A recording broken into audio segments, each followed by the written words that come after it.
All right, next name is Tom Brady. Heard of him? Yesterday, Tom Brady abruptly ended a radio interview with WEEI after they asked a couple times about his trainer/guru, Guerrero. Let us listen. What changed in him not being on the team playing last year and this year? Was that just communication back and forth, or was that an understanding of other things? What led to that being able to happen this year? You know, I'm not getting into all that. Okay, yeah. I mean, when I ran into him at the Super Bowl last year in Minneapolis, I remember talking to you about at the time. When I talked to him there, he had said in his opinion that all this stuff had been overblown. That he and Belichick actually had a pretty good relationship even then. Would you say that was true? I said I don't want to get into it. Okay, go ahead, Evan. Yeah, I mean, everyone knows it's well documented how, the work that he and I do together. No, I know. I understand that. I'm just trying to figure out, because I saw the reports this weekend that he's traveling with the team. Was he on the sideline on Friday? Yeah. All right, guys. Have a great day. I'll talk to you later. Oh, wow, the actual dial tone.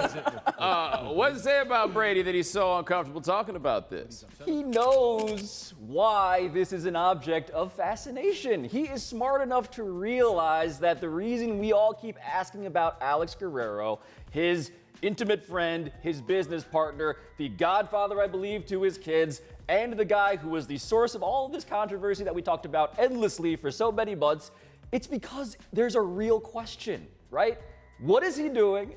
How do the other people in the organization feel about him? And by the way, what about that stuff where he's claimed he could cure all this, cancer? Yeah. Right, that's what he's claimed to cure. I thought that was a perfectly reasonable question that they asked Brady. Now, I agree. Part of why he comports himself in that way is that the power dynamic between he and that radio station is pretty clear. You can go check the things involving Tom Brady, right? He runs that. That interview was a huge thing on a morning radio show, and so he can do that because they'll take him when he comes back the next call. But not only was it a fair question, it wasn't even a hard one. It was just like, your man's hasn't been on the plane. Now he's on the plane. So what has changed? I'm curious about what it is that has changed, right? Then he says to him after that, I talked to him and he said that things with he and Belichick are pretty good. What do you think about it? That easy chance for Brady to be like, yeah, this whole thing has been overblown.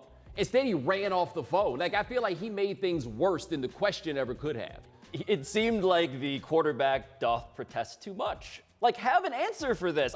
Look, Tom Brady's been in the media and has mostly been very slick and professional and all of those things when it comes to going into circumstances that he can control, right? He doesn't like to be put out there among the wolves where all the other athletes must live. But have a better answer than that. Can you think of one time that anybody publicly has been able to get Tom Brady to answer a question he didn't want to answer? I've never seen it. I cannot.